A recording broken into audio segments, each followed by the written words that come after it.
그리고 이 행동강령 정리집을 제가 어제 열심히 고생해서 만들었습니다. 댓글로도 달아놓겠지만 이거 받아가세요, 여러분들. 그냥 공짜로 이메일로 보내드릴 거거든요. 예, 구독, 좋아요만 좀 해주시고 이거 해드릴 테니까 여러분들 꼭 받아가서 어떻게든 도움이 되었으면 좋겠습니다.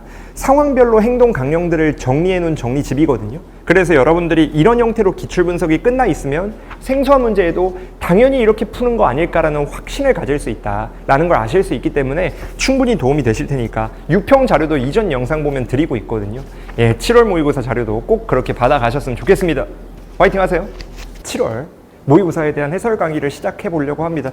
일단은 뭐 시험 보느라 고생 정말 많으셨고 뭐 이제 6평이든 7월 교육청이든 어쨌든 모의고사는 모의고사죠. 그래서 여러분들이 고생한 건 다르지 않다. 다만 이제 그건 재수생 친구들이 꼈으니까 뭔가 좀 진지해질 수도 있고 이번 7월 모의고사는 기말고사가 끝난 직후이기 때문에 체력적으로도 힘이 빠져 있고 뭔가 멘탈적으로도 좀 깨져 있을 가능성이 높아서 풀 컨디션으로 보기 힘들지 않았을까라고 생각합니다.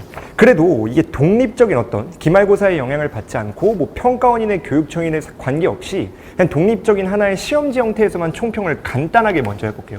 일단 공통은 제가 시험지를 풀어봤을 때 공통은 뭐 그냥 딱 특정 번호 때 걸리는 거 15, 22 두 개를 제외하고는 무난하지 않았나라고 생각을 하긴 하는데 그래도 그나마 도형 문제에서 약간 조금 힘을 쓰지 않았을까 싶어요. 근데 이제 도형 문제는 안 푸는 친구들이 의외로 많더라고요. 그러니까 이제 뭐 맞추려고 하는 친구들은 당연히 노력을 하셨겠지만 도형을 제끼는 친구들은 그냥 쳐다도 안 보고 넘어가는 경우가 있어서 만약에 여러분들이 첫 사이클에 도형 문제를 그냥 지나갔다면 이 시험지 운용하는데 크게 불편함이 없지 않았을까라고 생각을 하지만 그래도 또 시험이란 변수가 있기 때문에 체감 난이도가 있었겠죠. 그래도 하나씩 말로 먼저 지나가 보면 일단은 뭐 11번까지는 틀릴 만한 게 없었을 것 같아요. 그래서 이제 11번까지는 뭐 모든 시험지가 거의 비슷하지만 무난하게 맞추셨을 것 같고 12번도 솔직히 외형에만 스트레스를 안 받으면 뭐 그냥 무난한 수열 문제다. 등차의 성질 같은 거 이용하는. 그 다음 13번도 중간에 있는 극한 관계식 때문에 약간 스트레스를 받을 수 있지만 이것도 너무 많이 나왔던 형태의 문제라 무난하게 여러분들이 풀지 않았을까라고 생각을 하고요. 도형 문제는 솔직히 조금 어려웠죠. 계산도 조금 많았다라고 생각하실 수도 있고 안 보일 수도 있어요. 근데 이제 뭐 하나 안타까운 건 접선을 왜 두 개나 줬냐라는 이제 하나의 의문이 들긴 하는데 그리고 이제 또 하나는 미적분 친구들이 덧셈 정리를 썼을 때 답이 나오게 됩니다.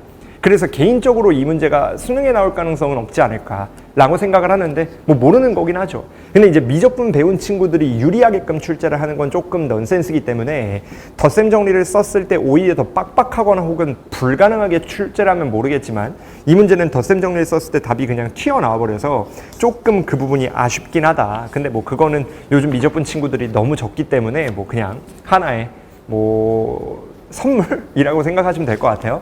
그 다음 15번은 조건은 무난하죠. 구간함수에 대한 미분 가능성. 그래서 여러분들이 뭐 그냥 무난하게 접근을 하려고 했다가 약간의 좀 당황을 할 수 있지만 그냥 이때지 않을까라고 찍어푼 친구들이 무난히 맞출 법한 문제긴 해요. 그러니까 이제 15번, 그러니까 킬러 문항 수학2 문제를 풀려고 경험을 많이 해본 친구들은 그냥 이때지 않을까라고 감각적으로 찍어서 푼 경우가 많았을 거라는 예측이 살짝 됩니다.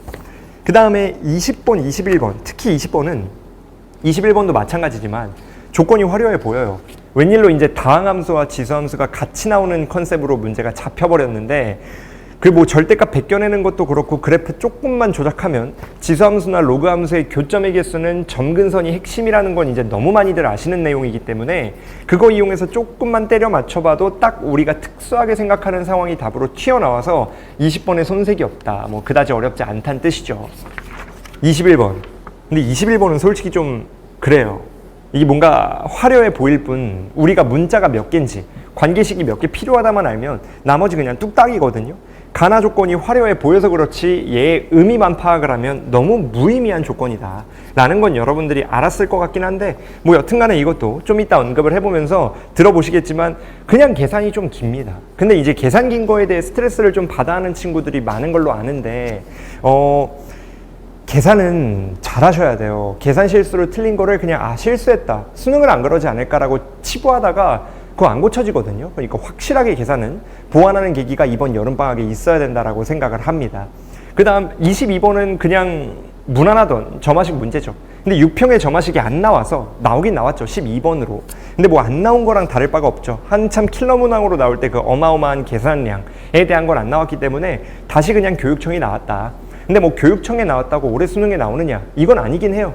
교육청은 이제 작년 수능에 영향을 받는 경우가 많기 때문에 어쨌든 이건 작년 시험지 오마주 느낌이라 우리가 나온 거지 뭐 올해도 반드시 나온다의 느낌은 아니에요. 그렇다고 안 나온다는 것도 아닙니다. 그래서 우리가 뭐 점화식은 연습하셨던 대로 그냥 계산으로 밀고 가면 된다. 뭐 이제 모순을 찾는 장치들이 안에 많이 숨어 있기 때문에 그것 토대로 판단하시면 됩니다. 그 다음에 이제 뒤이어 확통과 미적분도 간단하게만 얘기를 해보면 따로 해설 강의를 올려드리겠지만 확통은 제가 예상했던 것보다는 약간은 조금 어려웠던 것 같아요. 뭐 그렇다고 뭐 대단히 어려운 건 절대 아니고 약간의 난이도가 있었다. 아무래도 통계가 생소함을 무기로 출제를 해버리면 많은 친구들 녹아날 거거든요.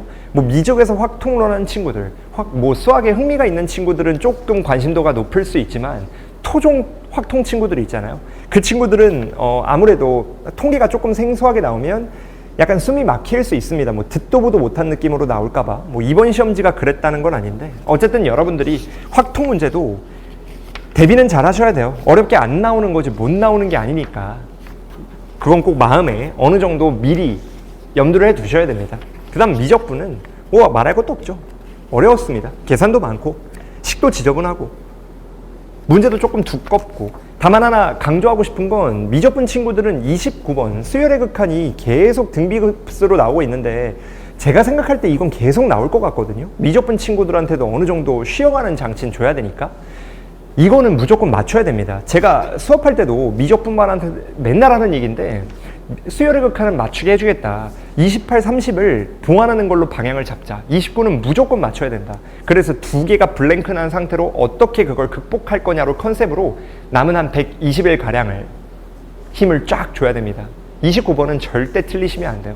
여하튼 간에 이어서 주요 문항들만 언급을 한번 해보죠. 평가원이 아니니까 그냥 기본적인 문제들 제외하고 조금 얘기할 거리가 있는 것들만 얘기를 한번 해볼게요. 13번 이에요. 12번까지는 그냥 넘어갈게요. 12번을 할까 말까 고민을 조금 했는데 이 행동강령 정리집 혹은 해설지만 봐도 충분히 이해를 하실 법한 난이도이기 때문에 틀렸다면 아쉬울 수는 있지만 반성은 세게 하셔야 돼요. 그냥 실수로만 치부하지 마시고 앞으로는 틀리면 안 되겠다라는 건 아는 상태로 넘어가시면 좋을 것 같습니다. 일단은 우리는 13번이에요. 13번은 얘도 뭐 어려워서 하는 건 아니에요. 무난한 문제인데 그래도 여러분들이 이런 표현에 대해 대비가 되어 있느냐는 중요한 얘기거든요. 그러니까 얘가 나왔을 때 해석을 해보니까 얘가 이런 의미더라라는 건 중요하지 않아요. 물론 중요하죠. 근데 제가 말하고 싶은 건 이 비주얼을 보자마자 이거 이 관점에서 해석을 해야 되겠다 라는 생각으로 딱 콕 집어서 포인트가 들어와야 되거든요. 그 정도는 여러분들이 하셔야 돼요. 안 하시면 안 됩니다. 준킬러를 빠르게 풀어야 특히나 미적분 친구들은 뒤에 시간을 쏟기 때문에 이런 거 보고 이거 해보다가 이런 의미구나 이러시면 안 돼요. 한번 볼게요. 일단 먼저 생각을 하셔야 되는 건 문제를 위에서부터 읽어가다가 영어 끊어 있는 것처럼 수학도 끊어 있는 게 중요하거든요. 끊어서 여기까지의 의미, 여기까지의 의미, 여기까지의 의미를 파악하셔야 돼요. 어떻게 보면 영어 지문 해석하는 거랑 똑같죠. 얘도 봅시다. fx가 이례적으로 그냥 함수 자체가 주어져 있죠. 다항함수를 구하는 게 아니라 그냥 요거 가지고 우리가 놀 거다 라는 사인을 보낸 거고 그 와중에 gx가 위아래로 찢어진 구간으로 나눠진 함수, 이걸 제가 구간함수라고 부르는데 구간함수입니다. 근데 이때 뭐가 있냐면 지금 이 위에가 아래와 관계를 보셨을 때 평행이동이죠. 그럼 여러분들이 평행이동이 나왔을 때 뭘 하기로 했었는지도 어느 정도 머리에 들어있는 게 좋아요. 물론 이제 무조건 여러분들이 이렇게만 풀어야 된다 이런 건 아니죠. 더 빠른 풀이가 많이 개발되어 있으니까. 근데 관점 정도는 이쪽으로 생각을 해볼까라는 생각이 머리에 들어 있어야 됩니다. 그래서 제가 나눠드린 자료에 1번 보시면 대칭이동이나 평행이동이 있으면 노트하고 적는 게 행동 강령이기 때문에 자료 받아보신 분들은 거기에 다 써 있습니다. 대칭이동이죠. 그 다음에 평행, 이동 있죠. 대칭이동이나 평행이동에 대한 문제가 나오면 우리는 일반적으로 어떻게 해석을 하시는 게 좋냐, 얘는 그냥 막 이것저것 대입해보거나 식에 넣으려고 하지 마시고 어떤 기하적 관점을 시도하시는 게 좋아요. 이때 기하적 관점이라는 건 그냥 막 도형을 이용해라 이런 건 아니고 그냥 그래프를 그려가지고 해석을 한번 해보자. 우리가 그래프를 이용해 뭐 옮기거나 대칭 이동시키거나 해가지고 어떤 결과를 갖는다라는 걸 이용해보자는 거죠. 그럼 이 문제는 y축 기준으로 0보다 큰 거니까 양수 부분은 이놈 그대로고 음수 부분은 어떻게 평행 이동될지 모르겠지만 어쨌든 옮겨간 놈이다. 그러면 일단 우리가 그래프를 그려볼게요. 여기서 y축이 있다고 쳤을 때 요놈의 대칭축이 지금 2고 y축이 오른쪽을 그릴 거니까 요놈이 요렇게 생긴 2차 함수 형태다라는 걸 아실 수 있죠. 그리고 요놈의 지금 좌표가 대칭축이 2가 된다라는 것까지는 판단하실 수 있는 겁니다. 왼쪽은 아직 얘네가 어떻게 생긴지 모르기 때문에 일단 공란으로 남겨둘게요. 그 다음 얘가 핵심이에요. 이것도 제가 적어놨거든요. 지금 문제 보시면 노트 3번에 제가 적어드렸는데 잘 봐요. 간략하게만 적어보겠습니다. 여러분들한테는 자료집으로 나눠드렸으니까 잘 봐요. 우리가 우극한 좌극한 그냥 자 K의 우극한이죠. 그 다음에 좌극한 혹은 함수값 이런 친구들 셋 중에 두 개를 가진 관계식 있죠. 어떤 관계식이 나올지 몰라요. 부등식일 수도 있고 지금 이 문제 같은 경우는 빼서 절대값 붙인 게 2라고 나온 거죠. 그럼 지금처럼 이런 우극한 좌극한 함수값에 대한 관계식이 만약 문제에 나오잖아요. 그럼 우리는 어떤 생각을 해야 되느냐. 얘는 연속에 대한 이 함수가 연속에 대한 표지일 가능성이 매우 높아요. 그래서 우리가 한국어로 얘는 연속이야 불연속이야 라고 주지 않고 관계식으로 대신 준다는 거죠. 자 봐봐요. 우극한에서 좌극한을 뺐더니 2래. 근데 연속이면 0이어야 되죠. 근데 0이 아니잖아요. 그렇다는 건 불연속이다. 게다가 h를 지금 읽어보시면 교점의 개수잖아요. 그래서 상수함수가 움직이면서 k가 k일 때 불연속이 된다. 즉 교점의 개수가 변하게 된다는 걸 여러분들이 캐치할 수 있어야 됩니다. 그 다음에 여러분들이 어떤 생각까지 눈에 들어와야 되느냐. 제가 이것도 적어드렸거든요. 노트 5번에. 이거 이미 여러분들 아시죠?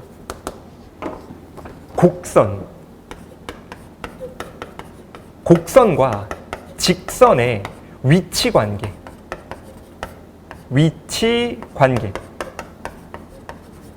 곡선과 직선의 위치 관계에 대한 문제가 나오면 뭐 만난다 안 만난다 뭐 교점 몇 개다 이런 식으로 그러면 이땐 우리가 무슨 생각하셔야 돼요? 직선이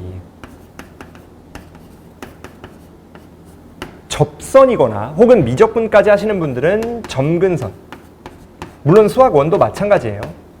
까지는 의심을 해주시는 게 좋아요. 그래서 얘도 잘 봐요. 일단 교점의 개수가 변하는 포인트를 잡기 위해 같은 색으로 한번 표현해보면 딱 여기 대칭축에 접할 때와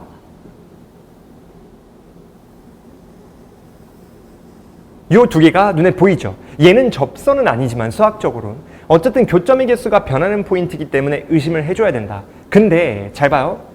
K가 지금 1, 4, 5라고 했거든요. 근데 아니나 다를까 2를 넣잖아요. 그럼 누가 나오나요? 4, 마이너스 8 더하기 5니까 1이 나와요. 게다가 끊긴 지점 0 넣으면 또 5가 나오거든요. 그래서 우리가 문제에서 요구하는 K값 1, 5가 이미 특수한 파란색 직선에 포함된다라는 걸 아실 수 있는 거죠. 그러니까 이렇게 조건을 해석하면서 이 아구가 맞아 떨어진다는 게 느낌이 들수록 답에 가까워지고 있다는 느낌을 받으셔야 되거든요. 중상위권일 친구들은 상위권이 아닐수록 이런 걸 잘 못 느껴요. 이것저것 시도하다 보니까. 사실상 주어진 조건에서 해야 되는 행동 영역은 뻔합니다. 우린 풀이를 개발하는 시험이 절대 아니기 때문에 얘도 마찬가지죠. 그래서 우리가 요놈까지는 그래프를 찾아야 된다. 그 다음에 문제에서는 4까지 하나 넣어놨기 때문에 4를 하나 더 그려볼게요.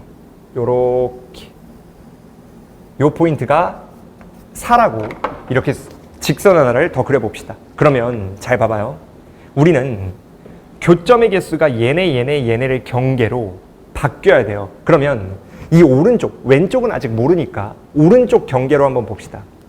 5를 경계로는 교점의 개수가 바뀌죠. 1개였다가 2개로 바뀌고 1도 마찬가지로 2개였다가 0개로 바뀌죠. 근데 4는 두 개여서 두 개잖아요. 계속 두 개잖아요.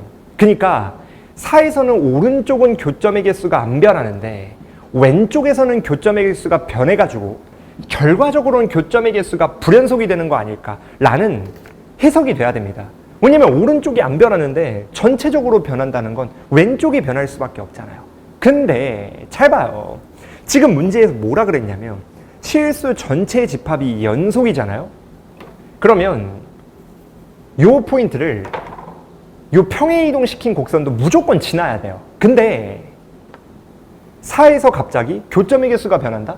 그러면 2차 함수가 여길 지나려면 요렇게 떨어지거나 요렇게 떨어져야 되는데 4에서 교점의 개수가 변해야 된대요. 그리고 우리는 곡선과 직선의 위치 관계는 접선부터 의심해야 된다는 걸 아는 거니까 2차 함수 평행이동시킨 게 요 놈을 4에서 딱 접하는 형태로 그려져야 되겠구나 라는 의심을 충분히 할 수 있어야 된다는 거죠. 사실상 뻔합니다. 13번에서 여러분들이 이 생각만 했다면 왜 5와 1은 변하는데 4만 안 변하지? 그럼 4를 왼쪽에서 짬 처리해야 되는구나 라는 조건만 알면 끝이죠. 그럼 이게 그냥 답인 거예요. 그러니까 여러분들이 이런 개혁만 찾아주면 나머진 계산만 때려 넣으면 되는 거기 때문에 전혀 어렵지 않게 풀 수 있다. 게다가 잘 봐요. 이거 당연한 얘기긴 한데 우리가 A, B 문자 몇 개예요? 2개죠. 이거 여러분들이 꼭 아셔야 되는 게 제가 안 적어놔서 하나 더 적어 주셔야 되거든요. 필기를 따로 하시는 분들은. 7번입니다. 뭐가 있냐면 대부분의 수학 문제는 당연하지만 미지수 구하기를 끼고 있어요. 대부분의 수학 문제는 미지수 구하기를 끼고 있기 때문에 미지수가 있을 때 어떤 식으로 처리를 할 건가에 대한 매뉴얼이 머리에 서 있어야 됩니다. 그게 뭐냐면 이때는 문자의 미지수의 개수가 누구랑 같아야 돼요? 관계식의 개수랑 똑같아야 돼요. 그럼 우리가 뭘 알아요? A, B 두 개니까 얘에 대한 관계식은 일단 0,5 지나는 거 하나랑 써볼게요. 0,5 지나는 거. 그러면 F, 여기다 적을까요? FA 더하기 B가 누구예요? 5라는 첫 번째 관계식을 얻은 거고 두 번째는 A, B 아까 말했죠. 기하적 관점에서 해석을 하자고. 평행이동 느낌에서 그냥 식으로 때려 넣지 말고 평행이동 관점에서 조금만 의심을 해봐도 뭘 알아요? 여기 있던 극소가 1로 간 건데 X축 변화량은 아직 모르지만 Y축 변화량은 요 놈의 높이차라는 걸 당연히 알죠. 그럼 어떻게 되는 거예요? 얘 높이가 3이니까 우리가 여기서 B라는 친구는 요 놈이 B만큼 옮겨진 거잖아요. 그래서 요 놈이 B만큼 위로 올라간 거니까 3이 돼야 된다는 걸 알 수 있게 되는 겁니다. 그럼 이거 정리하면 끝난 거죠. 그럼 문자 2개, 식 2개니까 어렵지 않게 여러분들이 구하실 수 있습니다. 제가 조금 더 많은 양들을 적어드렸기 때문에 여러분들이 요 놈을 통해 구체적으로 좀 풀어보실 필요가 있기는 해요. 근데 여기서 하나만 조금 더 디테일하게 알려드리면 B가 3이면 요 놈이 넘어갔을 때 누가 되는 거예요? 2가 되는 거죠. 그럼 여기에 A 넣었을 때 2거든요. 그럼 볼게요. A제곱 마이너스 4A에 2 넘어가면 더하기 3이 0이에요. 그럼 여기서 A가 1 또는 3이 나오거든요. 근데 이것도 제가 노트 4번에 적어놓은 내용인데 이게 진짜 중요합니다, 여러분. 어려운 문제 늘 나오거든요. 늘. 이걸 귀찮아하시면 안 돼요. 뭐가 있냐면 조건. 문제의 조건들을 따지다가 조건을 만족시키는 경우가 2가지 이상이에요. 지금 얘도 마찬가지죠. 해석해보니까 A가 1 또는 3이니까 2개잖아요. 그럼 지금처럼 2가지 이상일 때는 어떤 걸 생각하셔야 되느냐? 이땐 반드시 귀류법 이용해가지고 모순인 걸 밝혀내셔야 됩니다. 누가 아니고 누가 맞는가를. 그리고 이때 모순을 밝혀내는 주된 2가지 포인트가 있는데 제일 많이 나오는 첫 번째가 부등식이에요. 그 다음 두 번째가 자연수 조건이죠. 이게 그나마 제일 많이 나옵니다. 그래서 음수락을 했는데 양수가 나오거나 자연수락을 했는데 분수나 무리수가 나오면 모순인 걸 밝혀내는 거죠. 그래서 수업 때 줄여가지고 이걸 조만경두 귀부자라고 외우는데 여러분들도 뭐 어쨌든 다양한 방법으로 꼭 외우셨으면 좋겠습니다. 그러면 A1, 3은 평행이동량이니까 만약에 1이 돼버리면 이런 식으로 덜 옮겨진 거고 옮겨지다 만 거죠. 3이 돼버리면 더 왼쪽으로 간 거니까 얘가 A는 3이어야 된다는 걸 여러분들이 판단하실 수 있게 되는 겁니다. 어렵지 않게 13번은 이해하셨을 것 같아요. 괜찮죠? 14번입니다. 모처럼 그래도 조금 생각할 만한 도형 문제가 나온 것 같아요. 뭐 그렇다고 도형 문제가 다 쉽게 나왔던 건 아닌데 그래도 그 중엔 조금 난이도가 있지 않았나라고 생각합니다. 다만 이제 이 난이도가 있는 이유가 약간 좀 그 수학 원이어서 예를 들어 사인 법칙, 코사인 법칙, 삼각형 넓이였으면 모르겠는데 약간 조금 제 개인적인 느낌엔 조금 쥐어짜는 느낌이 있어요. 삼각함수 활용을 이용하려고 넓이도 물어보고 사인 법칙, 코사인 법칙을 쓰긴 쓰니까. 근데 이제 조금 이쁘게 되려면 중학도형이나 이런 거 없이 문제가 풀렸으면 좋은데 그건 아쉽다. 조금 원주각 같은 것도 많이 쓰니까. 근데 뭐 나오는 게 잘못된 건 아니죠. 한번 봅시다. 일단 이 문제는 조건들은 표현해 놨어요. 얘는 안 써 있죠. 근데 얘는 하나 아셔야 되는 게 제가 이미 자료집에 적어 드렸지만 중학교 때 여러분들이 뭘 배우시냐면 아마 아실 거예요. 다 원 그리고 접선이 나와요. 원의 접선이겠죠, 당연히. 원과 접선에 대한 얘기가 나오면 일단 일반적으로 여러분들이 뭐부터 생각을 하셔야 되느냐. 원과 접선이 나오면 국룰은 법선 있죠, 법선. 뭐 용어는 모르셔도 되지만 접선과 수직인데 접점을 지나는 거. 그러니까 얘가 접선이면 법선은 요 접점을 지나는 수직인 직선이 되겠죠. 법선이 무조건 어디를 지나요? 원의 중심. 지나요. 그리고 이 지나는 걸 이용해야 됩니다. 그럼 얘도 마찬가지죠. 얘가 중심 지나요. 그러면은 반지름이 지금 3루트 2라고 나와 있기 때문에 6루트 2죠. 그럼 우리가 이 길이 10인데 이 길이 6루트 2예요. 그 다음 지금 이 전체 각도가 90도라고 주어져 있기 때문에 이 직각 삼각형의 삼각비는 다 아는 게 아닌가 라고 우리가 판단할 수 있게 되는 거죠. 그 다음 두 번째, 이것도 노트 2번에 적어 드렸는데요. 뭐가 있냐면 여기다 적을게요. 이건 팁입니다. 팁. 원 위에 각이 나와요. 우리가 문제에서 원 위에 각이 주어진다. 얘네가 다 지금 원 위에 각들이잖아요. 원 위에 각이 문제에 나오면 일단 국룰이 뭐냐. 무조건 원주각 있죠. 원주각은 미리 표시하시는 게 좋아요. 제가 이제 학생들 만나다 보면 원주각 자체를 모르는 학생들은 거의 못 봤거든요. 뭐 있기야 있겠지만. 원주각 자체를 모르는 사람은 없는데 문제에서 원주각을 안 찾는 애들은 은근히 많아요. 이거를 누가 야 이거 각 똑같지 않아? 라 그러면 당연히 알겠죠. 원주각이 뭔지는 아니까. 근데 본인의 힘으로 얘 원주각이다를 찾는 애들이 적단 얘기예요. 그래서 우리가 원주각은 최대한 미리 표시를 해놔야 풀이가 깔끔하다라는 건 아셔야 됩니다. 그럼 얘로 다시 돌아와 볼게요. 지금 이 상황에서 봅시다. 알파, 베타를 제가 바꿔놨는데 문제에 나온 BPQ랑 QPC를 바꿔놓은 거거든요. 알파, 베타가 3대 1이에요. 그럼 우리가 여기 있는 알파, 베타가 3대 1인 게 눈에 띄는 조건은 아무것도 없거든요. 근데 원주각을 활용하면 우리가 어떤 게 연결되냐면 이 알파각은 요 놈이 알파가 되고 요 베타각은 요 놈이 베타각이 돼요. 그럼 어떤 걸 얻느냐?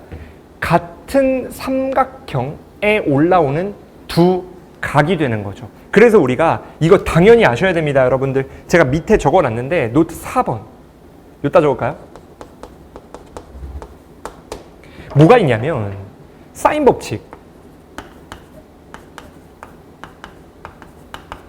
우리가 문제를 푸는데 사인 법칙을 활용하는 주된 세 가지 상황이 있어요. 이건 외워놔야 됩니다. 하다 보니까 나오는 게 아니고 일단 외워놔야 돼요. 그래야 의심을 최대한 빨리 하니까. 첫 번째, 각이 몇 개? 2개고 변의 길이가 1개일 때는 상대적으로 사인 법칙을 코사인 법칙보다 많이 써요. 무조건은 아니더라도 첫 번째는 사인 법칙이란 얘기예요. 그 다음 두 번째, 이거는 거의 100%인데 외접원의 반지름이죠. 외접원, 반지름. 왜냐면 뭐 공식 자체에 외접원이 들어있으니까. 그 다음 3번이 잘 안 나오는 건데 한번 나온 거거든요. 사인끼리의 비율이나 혹은 길이에 b가 주어진 경우예요. 그래서 이 세 가지 상황은 사인 법칙을 주로 사용합니다. 게다가 지금 이 문제에서는 알파와 베타에 대한 두 사인 b가 주어져 있으면 마주보는 변의 길이 b가 3대 1인 거기 때문에 요 놈을 3a라 잡으면 요 놈 QC는 a가 돼야 된다 라는 것까지는 여러분들이 판단할 수 있게 되는 거예요. 그 다음에 솔직히 이걸 모르더라도 여러분들이 가능한 게 하나 있거든요. 지금 이렇게 판단해도 원주각으로 가능하지만 제가 적어놨어요. 노트 3번에 이거가 여러분들이 많이들 모를 만한 정보거든요. 적어드릴게요. 뭐가 있냐면 요따 적읍시다. 요따 적을까요 그냥? 노트 3번 제가 뭐라 적어놨냐면 반지름이 같은 뭐 한 원이어도 되고 여러 원인데 반지름이 같아도 되고 원의 내접 삼각형이에요. 반지름이 같은 원에 내접하는 삼각형이 나오면 얘네는 어떤 특수한 성질이 있냐? 사인 법칙 있죠.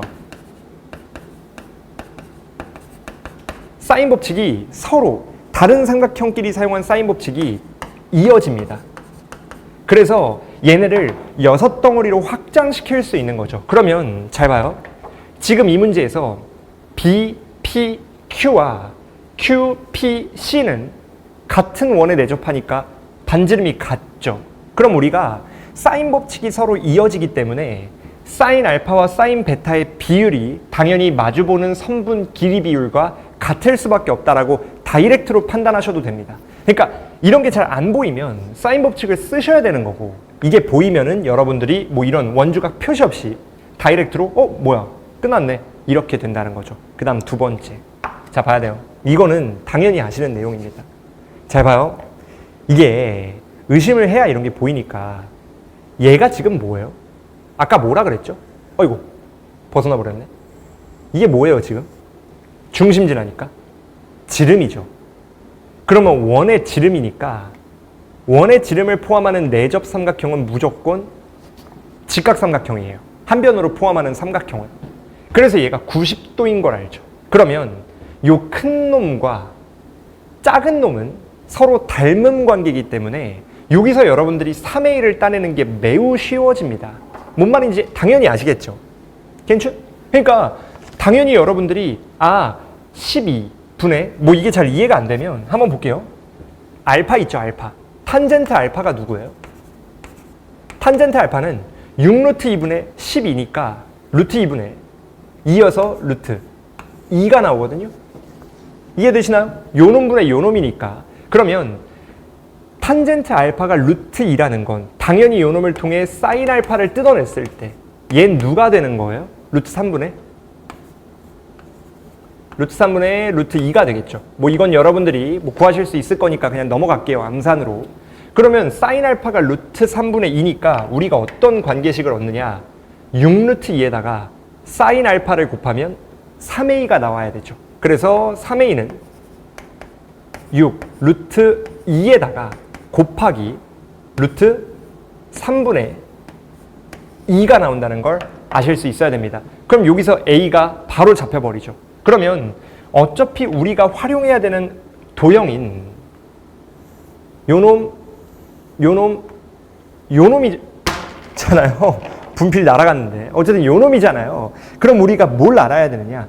어차피 넓이 구하는 게 이 노란색 넓이면 우리는 이 길이 알고 이 길이 알죠. 그리고 알파에 대한 사인 값도 알아버렸기 때문에 케이스가 두 개입니다. 여러분들이 어떤 판단을 하시느냐에 따라 다른데 그래도 제일 무난한 건 어차피 사인 알파에 대한 각도에 대한 코사인 값이랑 사인 값을 아니까 요 길이를 x라는 미지수로 잡고 이 코사인 알파에 대한 코사인 법칙을 썼을 때 이 x 값이 튀어나오게 되겠죠. 왜냐면 a는 여기서 잡혔으니까. 이해돼요? 그러면 이 코사인 법칙을 쓰면 식만 한번 써보죠. 3a 제곱이니까 9a 제곱에 누가 오는 거예요? x제곱 더하기 a제곱 나오고 마이너스 2에 x의 a에 코사인 알파인데 코사인 알파는 얘로 구해야 되는 거죠. 그럼 루트 3분의 1이 나오게 됩니다. 괜춘? 그러면 이거를 계산해버리면 제가 미리 해왔는데요. 기가 막히죠. 누가 되는 거예요? x가 8이 된대요. 그러면 이 길이가 8인 거니까 그 이후에는 사인 1 이용한 넓이 공식 쓰면 끝나는 거죠. 그래서 우리가 원하는 답은 2분의 1에 요 길이가 a였죠. a에다가 x에다가 사인의 알파 잡으면 그냥 답이 튀어나오게 되는 겁니다. 그러니까 솔직히 어렵진 않아야 된다라고 생각을 하는데 근데 이 과정에서 조금 계산도 있고 빡빡함을 느낄 수밖에 없다. 도형을 싫어하는 학생이라면. 그래서 여러분들이 조금 마음을 열고 도형에 대한 접근을 했다면 이 문제 정도는 무난하게 맞추길 바라는 게 저의 욕심이에요. 수능 날엔 지금은 틀렸더라도. 어쨌든 여기까지만 마무리하고 다음 문제로 한번 넘어가 봅시다. 넘어가기 전에 하나를 빼먹었는데요. 그 밑에 코사인 법칙도 설명을 드려야죠. 사인 법칙만 설명할 수 없으니까 코사인 법칙. 코사인 법칙을 활용하는 세 가지 상황도 당연히 있죠. 아까 사인 법칙 한 것처럼 첫 번째는 각이 한 개고 변이 두 개면 주로 코사인 법칙을 사인 법칙보단 많이 써요. 그 다음 두 번째, 얘는 원과는 연관된 게 아니니까 원 대신에 변의 길이가 세 개가 다 주어진 거예요. 세 변의 길이가 다. 그 다음 마지막은 뭐가 있냐면 기립이거든요. 기립이. 근데 오해하시면 안 되는 건 아까 사인 법칙 할 때 기립이는 두 개만 있어도 되고 실제로 두 개 이용했잖아요. 근데 코사인 법칙은 무조건 세 개가 다 있어야 돼요. 이 차이가 있죠. 그러면 지금 이 문제에서 마지막 코사인 법칙 쓸 때 변의 길이가 a, 3a 아까 구했었죠. a 뭔지 아니까 변의 길이 두 개에다가 사인 알파, 코사인 알파라는 각 하나에 대한 정보를 알기 때문에 당연히 해도 코사인 법칙을 썼었다라는 것만 아시면 끝나는 겁니다. 15번이에요. 15번은 아마 많이들 틀렸겠죠. 제가 오답률까지는 아직 체크를 못했는데 등급컷을 봤을 때 뭐 당연히 틀릴 만한 문제라고 생각을 하긴 해요. 뭐 기본적으로 4개는 틀리는 것 같으니까 보통 확통 같은 경우는 3개 정도 끊긴 것 같고 그러면 이 문제가 과연 어려웠냐? 그게 아니죠. 제가 맨날 말하는 게 상위권 친구들은 같은 조건을 보고 보이는 게 엄청 많아요. 여러분들이 영어를 잘해요. 그럼 한 단어를 보고 떠오르는 단어의 의미가 많지 않나요? 근데 영어에 대한 자신이 없으면 영어 하나에 단어 하나만 딱 매칭시키는 경우가 많죠. 사실 잘 몰라요. 저 영어 공부 안 한 지가 조금 돼가지고 라떼는 그랬어요. 그래가지고 최대한 어휘력이 제일 중요하다. 그래서 여러분들이 수학도 마찬가지입니다. 아는 만큼 보인다고 상위권이면 상위권일수록 똑같은 문제를 읽고 가 되는데 상위권이 아닐수록 똑같은 글자를 읽고 이렇게 되는 거죠. 그러니까 여러분들이 얘도 얼마나 본인이 단련이 돼 있느냐에 따라 보이는 의미가 다릅니다. 한번 볼게요. 그러니까 일단 무난한 버전 먼저 생각을 한번 해볼게요. 일단 문제를 위에서 읽어가면 fx가 a, b를 낀 2차 함수예요. 그럼 1차적으로 생각이 드는 건 어차피 g-2분의 1과 g3을 구하려면 f를 알아야 되고 f는 a, b니까 얘는 문자가 두 개니 식 두 개만 구하면 끝나겠다라는 판단부터 먼저 하셔야 돼요. 그러니까 이게 대하는 자세의 차이거든요. 태도의 차이. 이런 게 습관화가 되어 있어야 딱 명확하고 명료하게 이렇게 딱딱딱 끊어서 풀리게 되는 거죠. 이거 안 되잖아요. 시간만 오지게 걸리고 읽자마자 손이 바쁘게 움직이는 친구들은 그냥 팔뚝에 근육수만 키워지고 뇌가 안 키워집니다. 조심해야 돼요. 진짜로 중요한 태도예요, 이거. 그러면 식 두 개 구하면 끝나겠다. 근데 조건이 두 개니까 뭔가 각각에서 어떤 의미가 있지 않을까라는 생각을 해주셔야 돼. 그러면 돌아올게요. 잘 봐요. 미지수 구하기는 끝난 거고 그 와중에 굳이 제가 좀 일반화해서 하나를 적어드리면 정의해 드렸거든요. 아마 이게 띄워지지 않을까라고 생각하는데 뭐가 있냐면 n차 함수 구하기, n차 구하기라고 적을게요. n차 함수입니다. 이거 생각보다 많은 친구들이 몰라요. n차 함수 구하는 매뉴얼이 어떻게 되느냐. 자, n차 함수 미정계수 몇 개예요? 라고 물어보면 n개 많이 얘기하거든요. 아닙니다. n 플러스 1개예요. 그래서 우리가 문자가 n 플러스 1개니까 관계식이 그 문자의 개수만큼인 n 플러스 1개 있으면 무조건 다항 함수는 구해집니다. 그럼 얘도 마찬가지예요. 2차 함수인데 최고차 한계수 나와 있으니까 a, b 두 개 구하면 끝난다. 근데 잘 봐요. g가 미분 가능하지 않대요. 그러면 이거를 읽고 아 미분 가능하지 않군 이러고 지나가면 안 된다는 거야. 의미가 들어와야 된다고요. 잘 봐요. 얘가 미분 가능하지 않을 자격은 두 개예요. 첫 번째는 제가 적어드린 것처럼 잘 봅시다. 당연한 얘기인데 3점짜리로 나왔으면 여러분들이 무난하게 푸셨겠죠. 근데 지금처럼 어려운 문제로 나오니까 손이 막히는 건데 그러시면 안 된다는 걸 제가 말하고 싶은 거예요. 어떤 구간에 끊어진 함수가 이렇게 있을 때 얘가 미분 가능이래요. 미분 가능이면 대부분 친구들이 활용하는 게 얘를 풀 수 있는 방법은 두 가지예요. 첫 번째는 GA가 HA고 연속이란 뜻이죠. 그 다음에 G'A가 H'A예요. 자, 이제 함수값이 정의되지 않으면 말이 약간 달라지는데 뭐 어쨌든 러프하게 설명을 하면 이게 가장 무난한 설명이에요. 그 다음에 얘와 동일한 의미를 갖지만 해석적으로 다른 접근인 GX라는 친구와 HX라는 친구가 X는 A에서 접한다는 거예요. 접한다는 거. 그래서 이 두 가지를 가지고 문제를 풀 수 있다라는 것만 알아주면 되는 겁니다. 그럼 이 문제도 잘 봐요. 구간함수이기 때문에 미분이 불가능할 후보가 되고 또 하나는 절대값이죠. 그러면 판단해야 돼. B에서 만이라고 보조사 하나 들어있잖아요. 그러면 0에서 미분이 가능하던지 아니면 절대값 fx가 미분이 가능하던지 두 개 하나는 따져야 돼. 반대로 얘기하면 0에서 미분 불가능하던지 뾰족점 있던지 이 두 가지를 의심하셔야 돼요. 그러니까 이게 이런 식의 의심을 했느냐 안 했느냐에 따라 풀이가 달라지거든요. 그럼 또 무슨 생각해야 돼? 여기서 미분이 불가능할 수도 있고 여기서 미분이 불가능할 수도 있기 때문에 아까 얘기했던 거 조건을 만족시키는 경우가 두 가지 이상이죠. 적어봅시다. 제가 적어드렸거든요. 노트 3번에. 아까 플레인 적었으니까 줄여서 말할게요. 조건을 만족시키는 경우가 두 가지 이상인 거예요. 조만경도. 조건을 만족시키는 경우가 두 가지 이상일 때 우리가 뭔 생각하셔야 되냐면 귀류법을 이용해서 모순인 걸 찾으셔야 되고 이때 주로 부등식과 자연수 조건 이용해서 많이 걸러진다. 뭐 100%까지는 아니어도 일반적으로. 그럼 지금 이 문제도 봅시다. 자, 얘거나 미분 불가능한 후보가 두 개죠. 그럼 우린 뭐 하셔야 돼?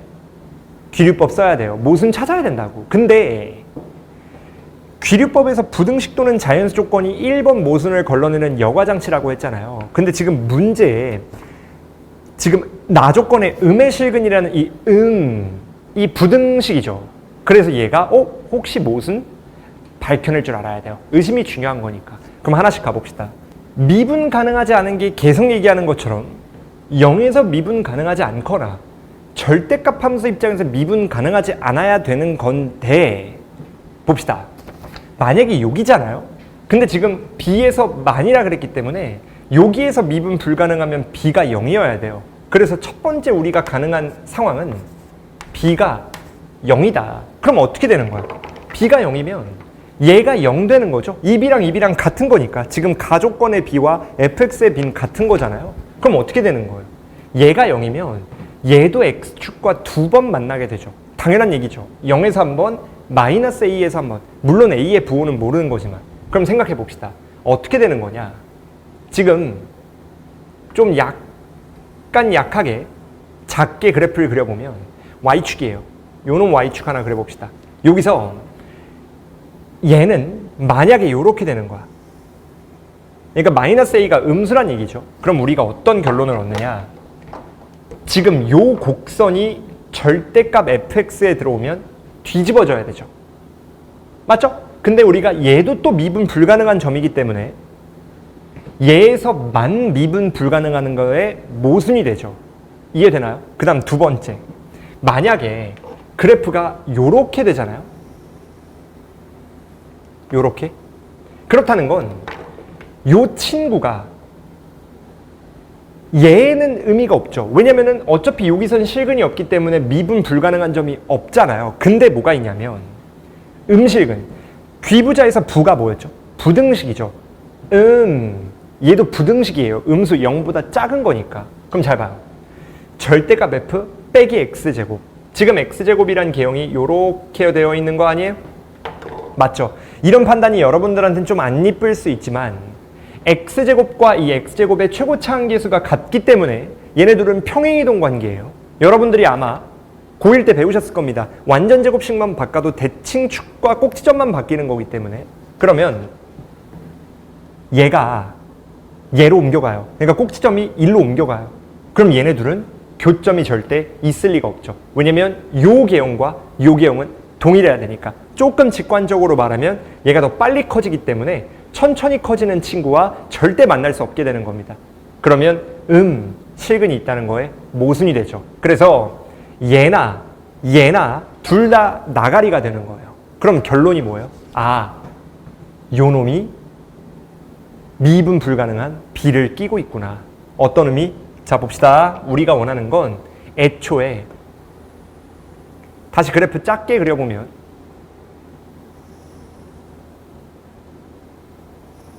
요런 느낌으로 Y축이 있어야 돼요. 그 다음에 문제에서 요구하는 B가 요 친구가 돼야 되는 거죠. B가. 괜찮은가요? 그래서 요 놈이 B라는 실근을 갖고 있어야 된다는 첫 번째 관계식을 여러분들이 얻게 되는 겁니다. 그러면 잘 봐요. B를 얻는 거니까 FB가 0이구나. 그것도 뚫는 점으로 접하면 절대 안 되고. 그래서 우리가 첫 번째 관계식을 얻게 된 거죠. 게다가 GX는 0이 음의 실근을 갖는다 그랬고 또 하나는 여기서 미분 불가능이라는 건 얘에서 미분 가능으로 바뀌게 되는 거잖아요. 그러면 또 다른 관계식 한번 적어봅시다. 일단 0 넣고 0 넣어서 같아야 돼요. 그럼 뭘 알아요? 절대값 F0은 누구랑 같은 거예요?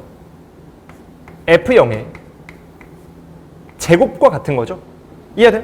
그러면 여기서 우리가 얻게 되는 거 얘 정리하시면 F0은 누가 되나요? 0도 되고 플러스 마이너스 1도 되겠죠. 그래서 우리가 이 셋 중에 하나여야 된다라는 걸 얻을 수 있게 되는 겁니다. 근데 지금 이 구조만 보셔도 아시겠지만 이런 형태가 되려면 F0이 0은 절대 안 되죠. 인정? 게다가 F0이 1도 안 되죠. 1이 되려면 위를 지나야 되는데 위를 지나면 뾰족점이 안 생기니까. 그래서 우리가 얻게 되는 결론이 이 중에 누구만 된다는 걸 알아요? 마이너스 1만 되는구나 라는 걸 얻는 거죠. 그러면 조금 러프하게 얘기하면 끝난 거죠.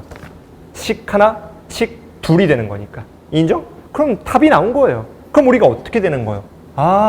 얘는 그냥 단순하게 F0이 마이너스 1이어서 얘가 누구예요? 마이너스 1 되는 거고 B 넣어서 0이라는 건 얘가 마이너스 1이라는 실근을 가져야 되는 거기 때문에 요따가 마이너스 1 넣었을 때 0이 나온다 라는 것까지만 아시게 된다면 답이 그냥 톡 튀어나오게 된다는 걸 알 수 있게 되는 겁니다.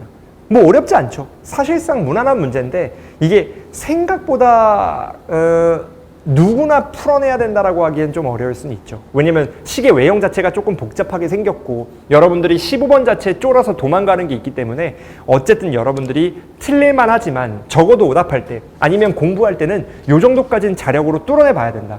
상황별로 해야 되는 행동 강령이 명확하고 심지어 난이도도 깊이감이 그렇게 있지 않기 때문에 무난하게 풀 수 있었던 문제였었다라고 제가 말씀드리고 싶습니다. 그러니까 물론 이제 이게 미분 가능을 따지기 위해 요놈 미분하고 미분에서 우리가 관계식을 하나 더 잡아도 되긴 하지만 문자가 2개밖에 없었던 입장에서는 하나, 둘 이용해서 그냥 끝난 거잖아요. 그래서 여러분들이 여기서 막 이랬다가 틀리는 거 아니야 라는 생각을 할 필요가 없죠. 자기 확신이 있으면. 근데 그냥 손이 바쁘기 시작하면 미분 가능성까지 따지게 되는데 그게 사실상 손해였다라는 건 여러분들이 조금 알아주시는 게 좋습니다. 여하튼 간에 별로 어렵지 않은 문제였기 때문에 여기까지만 하고 이어서 다음 문제로 한번 넘어가 볼게요. 자, 21번입니다. 21번 솔직히 할까 말까 고민 오지게 했거든요. 왜냐면 뭐 문제가 뭣도 없어가지고. 근데 제가 이제 태도적으로 좀 지적할 친구들을 한번 언급하고 넘어가고 싶어서 그냥 촬영을 하는 겁니다. 지금 시간이 없어서 제가 이제 일일이 많은 문제를 하기가 좀 뭐한데 어쨌든 꼭 한번 들어보세요. 중요한 얘기입니다. 답은 어쨌든 누구나 구할 수 있을 거예요. 현장에서 못 구했더라도 오답하면 뭐야 뭐 또 아니었잖아 라고 생각할 만한 난이도거든요. 근데 제가 여기서 언급해 드릴 거에 여러분들이 해당되나 안 되나를 반드시 한 번은 판단해보고 넘어가시는 게 11월까지 길게 봤을 땐 매우 중요한 단계가 될 겁니다. 한번 볼게요. 일단 첫 번째, 지금 문제를 얘 또한 끊어서 읽어가면 제가 노트 정리 여기다가 또 띄워드리겠지만 별거 없습니다. 일단 문제에서 요구하는 게 K 구해야죠. G-K를 구할 때도 이 K가 뭔지는 알아야 되니까. 그리고 여기에 A, B라는 문자 두 개가 추가되어 있기 때문에 이 문제는 일단 가장 먼저 생각하시고 가야 될 건, 듣고 보면 당연하지만 아까 말씀드린 것처럼 이런 얘기 하시는 분들도 많지 않아요. 뭐가 있냐? 우리가 수학 문제의 대부분 미지수 구하기거든요.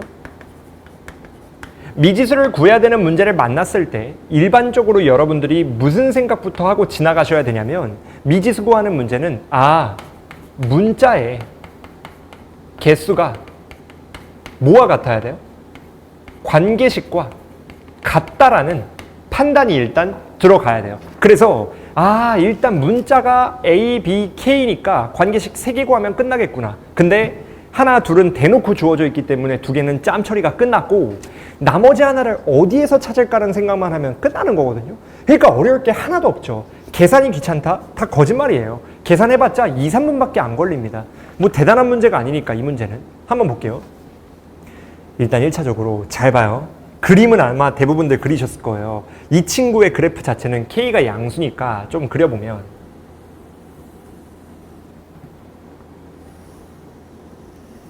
요렇게 되어 있고 최고차 음수니까 0과 K인데 너무 이렇게 그렸나?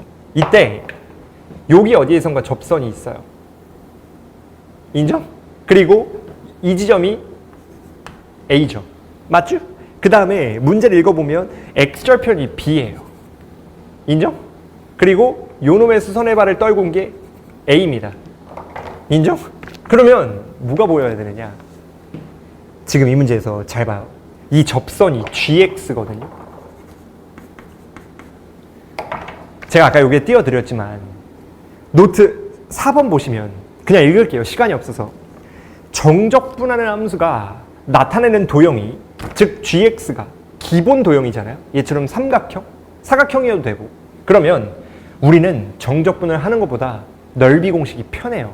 게다가 지금 S가 뭐냐면 AOH의 넓이거든요. 잘 봐야 됩니다. 지금 요거의 넓이와 이 초록색 넓이가 같다는 거예요. 이거 하면 무슨 생각 안 드나요? 이거 중학교 때 배우잖아요, 여러분. 이거 그림 그려드리면 다 알아. 이게 문제라니까, 여러분들이. 그냥 신나가지고 와 달려들기 시작하면 밑도 끝도 없어요. 여러분들, 누군가 같은 100분 동안 시험 볼 때 누군가 시간이 남는 이유는 그 이후의 영역이 그만큼 잘 보이기 때문인 거예요. 같은 조건을 보고 그냥 신나가지고 손이 움직이지 말고 한호흡 숨 한번 들이쉰 다음에 야 근데 이거 그거 아니야? 이런 느낌 와야 된다고.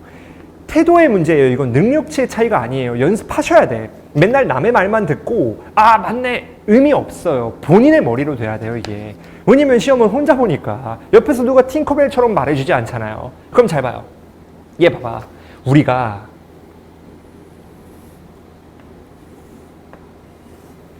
물론 이렇게 이등변 삼각형처럼 이쁘게 생길 필요는 없는데 요 놈이 A고 B예요. 그 다음 왼쪽 넓이가 S1, 오른쪽 넓이가 S2야. 당연한 얘기지만 S1 대 S2는 누구예요? A 대 B죠. 당연하게도. 그래서 왼쪽과 오른쪽 넓이가 같다는 건 높이를 공유하기 때문에 EA가 B예요. 왜냐면 두 길이가 같으니까. 그래서 가조건은 사실상 저 정적분이고 S고 나발이고 시원하게 써있지만 시원하진 않은데 어쨌든 보자마자 보여야 돼. 그럼 우리는 아까 말했죠. 문자 3개니까 식 하나 처리 끝났다. 보여야 됩니다. 습관이에요, 습관. 여러분들이 신나서 손이 움직이기 시작하면 밑도 끝도 없어요. 그 다음 두 번째, 계산은 안 할 거예요. 시간이 없어서. 얘는 계산하면 되죠. 어쨌든 되잖아요. 그럼 문제는 나머지 하나의 관계식이 어디냐. 이게 문제인데 생각해봐. 그러면 우리가 아직 이렇게 관계식의 개수가 부족할 땐 이거 수업 때 곧 연습을 시켜드릴 건데 아직 활용하지 않은 관계식에 대해 의심을 먼저 해야 되거든요. 잘 봐요. 접선이라는 의미를 활용 안 했잖아요. 게다가 뭐 X절편이라는 의미도 해석을 안 했고, 지금 요놈 미분한 거에 A를 넣으면 F'A죠. 근데 이건 누구랑 같아요? 요 길이분의 요 길이랑 같지 않나요? 마이너스 붙여가지고. 그래서 F'A가 마이너스 A와 B 사이의 간격 A죠. A분의 누가 되는 거예요? 프라임이 아니죠. FA가 된다는 걸 알 수 있게 되는 겁니다. 그러면 우리가 여기에서 관계식 두 번째 거, 여기에서 세 번째 거 나와가지고 그냥 풀이가 끝나게 되는 거예요. 그러니까 좀 귀찮아도 이 정도는 제발 여러분들이 좀 생각을 하면서 해주시면 좋겠다라는 게 저의 염원인데요. 그쵸. 시도해봐야 됩니다. 대부분의 수학에 흥미 없는 친구들이 남의 풀이를 받아먹기 바빠요. 맨날 인강만 주구장창 듣고 수업만 주구장창 듣고 숙제는 안 하는 친구들. 본인이 푸는 문제가 수업 때 듣는 것보다 한 3배는 많아야 돼요. 많으면 많을수록 좋지만 최소. 그래야 본인께 됩니다. 여튼간에 여러분들 요 정도까지 얘기를 하고 넘어가 볼게요. 뭐 이거는 여러분들이 계산만 하면 맞추는 거니까 충분히 맞출 수 있는 문제일 겁니다. 그러면 다음 문제로 넘어가 봅시다. 자, 점화식 6평에 안 나와가지고 12번에 나오긴 나왔죠. 근데 이제 킬러로 안 나오니까 솔직히 기뻐했거든요. 제가 그 해설 강의에서도 오지게 막 잘난 척 했는데 안 나오길 바랬는데 드디어 내 말 들어줬다고. 근데 뭐 교육청은 작년 수능의 오마주 느낌이 강해요. 제가 알기로는 원고도 3월 전에 완성이 돼 있나? 그런 걸로 알아서 뭐 건드릴 방법이 없는 걸로 압니다. 그러니까 뭐 나올 수도 있고 안 나올 수도 있죠. 이번 26학년도는 나오냐? 모르죠. 저도. 안 나오길 바라는 거죠. 근데 어쨌든 매년 나와 왔었으니까 거의 대부분.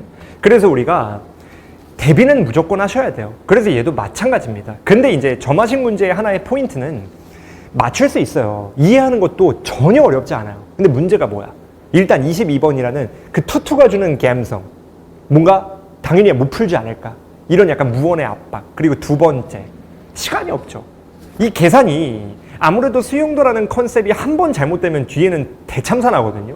그러니까 계산을 못하기 시작하면 답이 안 나와요. 시간은 시간대로 쓰고 주관식이라 답도 답대로 안 나오는 거야. 그런 낭패기 때문에 그런 여러 측면에서 약간 이거를 시험 도중에 건드리는 게 거부감이 조금 들긴 든다. 제가 수험생이었어도 마지막에 풀거나 하지 않았을까 싶어요. 왜냐면은 시간 소모도 많고 말리면 또 감정적으로 멘탈 이슈가 생기기 때문에 어쨌든 여러분들이 대비하는 입장에서는 무조건 풀어보려고 해야 된다. 연습할 때는. 시험 도중은 완급을 조절하더라도. 얘도 한번 볼게요. 제가 점화식에서 늘 강조하는 게 있습니다. 얼마 전에도 쇼츠로 올렸는데 요즘에 알고리즘의 선택을 받아가지고 어그로가 오지게 끌려요. 거의 한 2000% 구독자가 증가한 것 같은데 감사합니다. 이거 보시는 분들도 눌러주시고 볼게요. 첫 번째, 제가 띄워드렸지만 점화식에서 노가다를 하는 경우는 정해져 있습니다. 노트 2번부터 얘기를 해볼게요. 봅시다. 점화식. 얘처럼 수열의 귀납적 정의로 나온 문제에서 노가다, 표현이 조금 안 좋긴 한데 직접 여러분들이 나열을 통해 구해야 되는 거. 원래 전문 용어로 발견적 추론이라는 게 있거든요. 근데 뭐 제 스타일 아니에요. 그러면 첫 번째, 어떤 특징이 있냐면 지금처럼 문제가 위아래로 나눠져 있을 때 점화식이 윗줄 아랫줄을 나누는 기준이 n이 홀수다 짝수다 뭐 3의 배수다 아니다 이런 게 아니라 지금처럼 an 자체가 기준인 거예요. 그럼 이때는 일반적으로는 노가다일 가능성이 매우 높아요. 그 다음에 두 번째, 얘와 마찬가지로 문제의 특정항이 주어져 있는데 그 특정항이 첫 번째 항이 아니라 중간항일 때 얘도 A6 주어져 있죠? 좋은 차인데요. 어쨌든 간에 A6 주어져 있으니까 중간항이 주어져 있는 거라 노가다일 가능성이 매우 높아요. 이 문제랑은 연관없지만 하나가 더 있는데요. A의 M 구하기예요. 즉 M번째 항을 구하는 문제인 거야. 이때 M 자체가 작을 때. 근데 이게 당연한 얘기인 게 A5 구하는 거예요. 근데 네 번째 항까지 구한 다음에 규칙을 오지게 구했어. 근데 알고 보니 다음 항이야. 이럴 바엔 직접 구하는 게 훨씬 낫죠. 규칙 구하는 게 넌센스니까. 아셔야 돼요. 그러면 다시 이 문제로 돌아와서 문제 맨 위에 봅시다. 모든 항이 자연수라고 나와 있거든요. 이거 중요해요. 많은 친구들이 자연수 조건, 정수 조건을 등한시하는 경우가 많아요. 그냥 자연수구나 이러고 넘어가는데 일반적으로 문제에 자연수 조건이 등장하면 주로 활용하는 게 두 가지가 있습니다. 첫 번째가 뭐냐면 제가 조만경도 많이 얘기하는데 귀류법이에요. 모순을 찾는 거. 자연수라 그래놓고 구해보니까 분수거나 무리수 이렇게 나오면 모순인 거죠. 이와 동시에 또 뭐가 있냐면 부등식. 부등식에서 수의 특정 많이 나옵니다. 예를 들어서 6보다 크고 8보다 작아요. 누구예요? 7? 아니죠. 6.1, 6.2, 6.3 다 되잖아요. 근데 자연수 조건 들어가면 혹은 정수 조건 들어가면 7이다라고 픽스를 시킬 수가 있게 되는 거죠. 그 다음 이거 이외에도 뭐 분수일 때 분모 분자 약수 배수 관계, 뭐 루트 제곱수일 때 제곱수 관계 이런 거 있지만 주로 이런 게 제일 많이 나옵니다. 그러면 얘로 넘어가서 자연수 조건을 끌고 얘를 와야 돼. 근데 이때 이것도 이미 많이들 아실 거거든요. 중간항이 주어져 있을 땐 결정을 해야 돼요. 첫째 항에서 중간항까지 넘어갈 거냐 아니면 중간항에서 첫째 항으로 역방향으로 갈 거냐 정방향 역방향을 고민하셔야 되거든요. 근데 주로 100%는 아닙니다. 주로 자 볼게요. 이게 눈에 들어와야 되거든요. 뭐가 있냐면 중간항 수열의 기납적 정의에서 중간항이 주어져 있을 때 역방향과 정방향을 나누는 게 케이스가 두 가지입니다. 그래서 우리가 그 케이스를 좀 나눠드리면 케이스 1, 케이스 2예요. 자 봅시다. 이 케이스 1, 케이스 2를 나누는 기준은 일단 일반적으로 문제 A1에 대한 정보가 주어져 있을 거예요. 지금 이 문제는 안 주어져 있거든요. 근데 정보가 A1에 대한 정보가 AN 기준이 있죠. 점화식을 나누는 AN 기준과 A1에 대한 정보가 부합할 때 예를 들어서 A1이 자연수래요. 근데 얘네 둘을 나누는 게 AN의 부호예요. 그럼 자연수가 양수라는 걸 내포하고 있기 때문에 부합하는 거죠. 혹은 A1에 대한 정보가 AN에 대한 기준에 부합하지 않거나 혹은 A1 조건 자체가 없을 때 어쨌든 부합하지 않는 거죠. 조건이 없는 거니까. 그럼 이때는 주로 만약에 A1 정보가 AN 기준에 부합하면 얘는 정방향이 좋아요. 정방향이 좋아요. 정방향.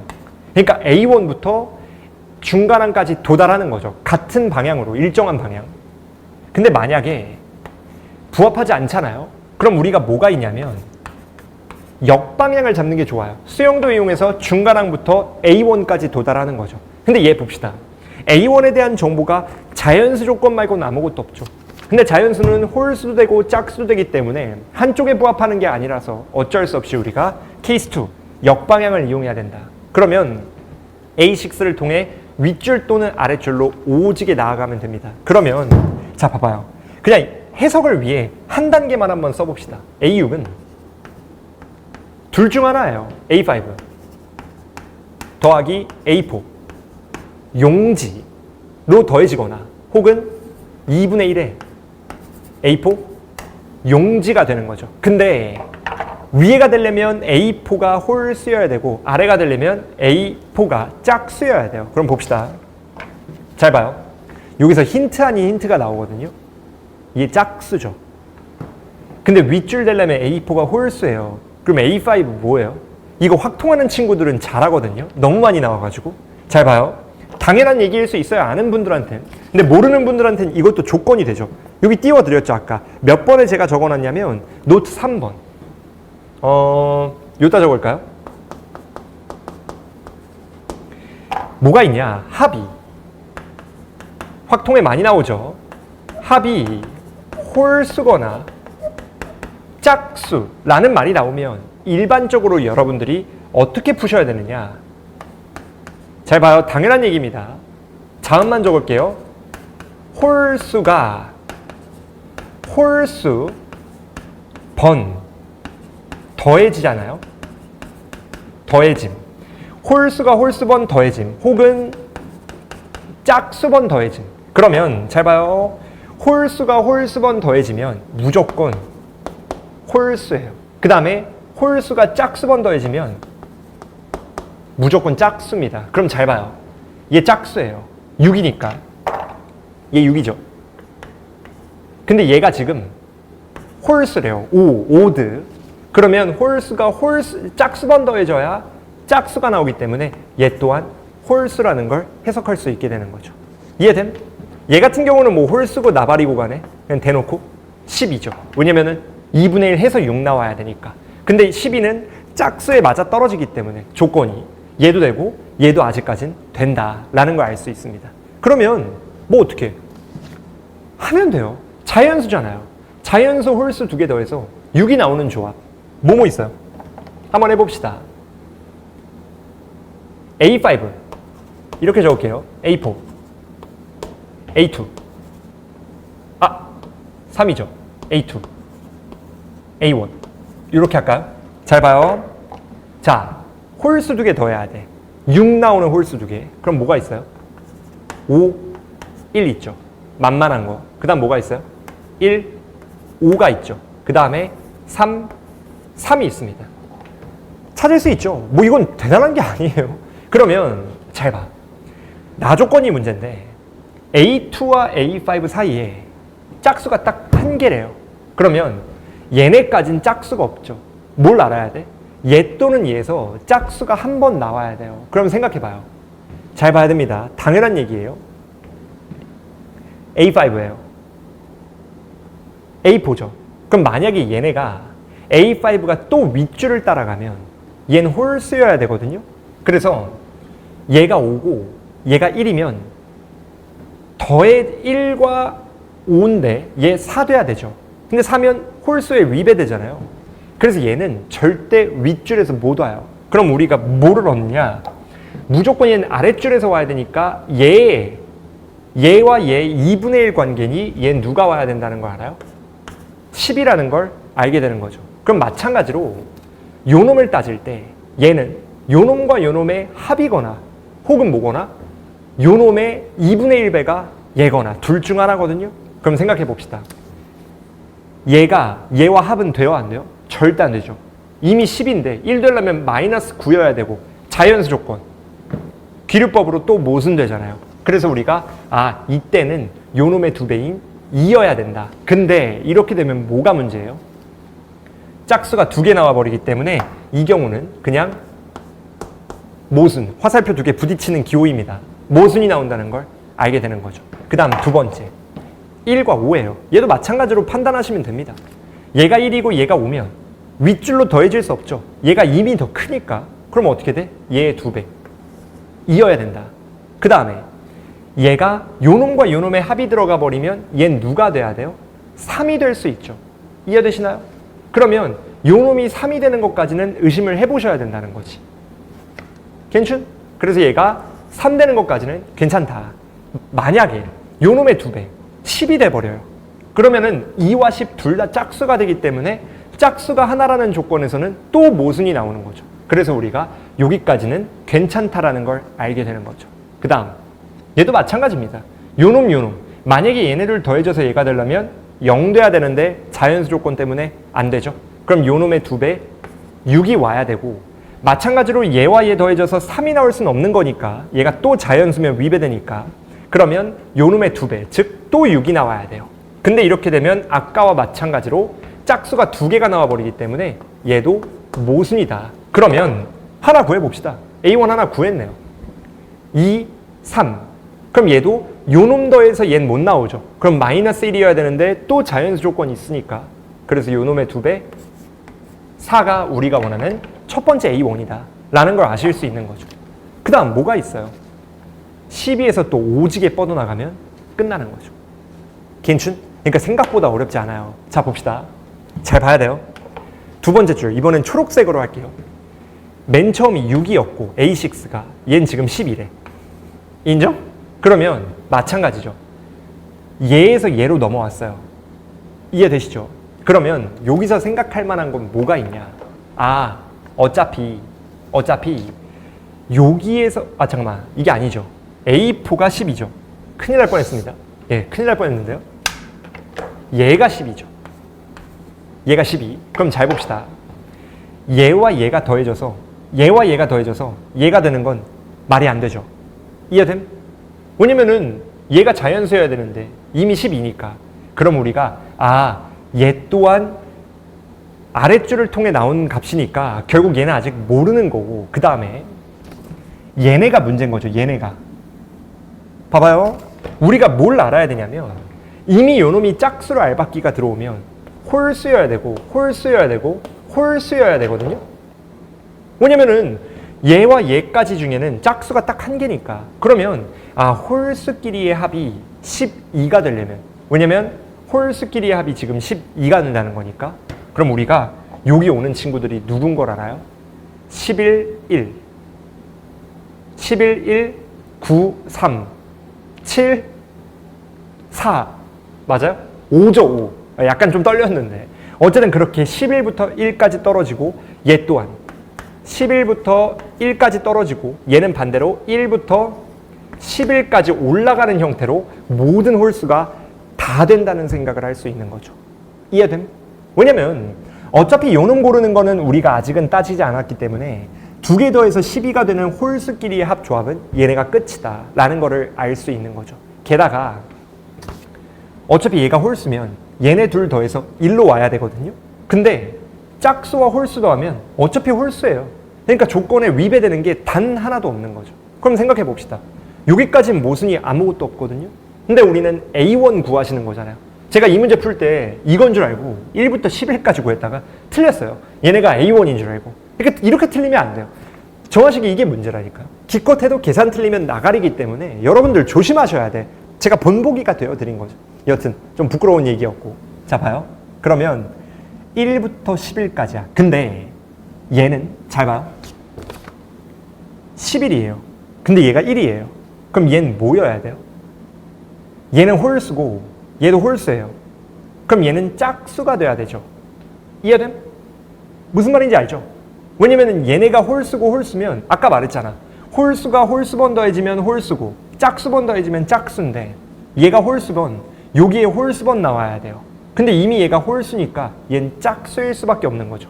근데 얘가 짝수가 되면 이 위조건에 위배가 되기 때문에 무조건 아랫줄만 써야 된다라는 거죠. 그럼 우리가 뭘 알아요?